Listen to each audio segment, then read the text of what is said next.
Hello viewers, আসসালামু আলাইকুম। আজকে আমরা দেখব এখানে কি 21 এর ঘরের নামতা। তো 21 এর ঘরের নামতা আমরা কিভাবে লিখব সেটা আমরা দেখব। আমরা মুখস্থ না করেই 21 এর ঘরের নামতা খুব সহজে আমরা এইভাবে এখানে দেখতে পারবো। তো আমাদের যেটা করতে হবে, প্রথমে আমরা কি বের করতে হবে, আমাদের 2 থেকে শুরু করতে হবে।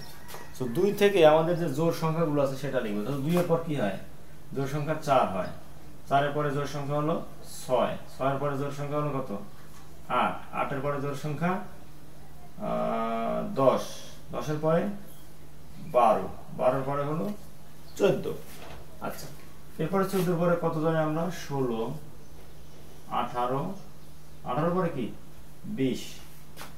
সো 20 না লিখে আমরা কি করব? 21 লিখব। 20 না লিখে 21 লিখব। আচ্ছা, এরপরে আমাদের যেটা করতে হবে, আমরা আবার কি করব? 1 থেকে শুরু করব। কিভাবে? 1 থেকে।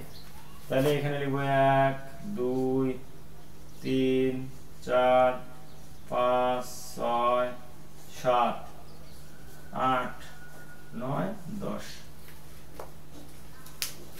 সো আমাদের 21 এর ঘরের নামতা কিন্তু রেডি।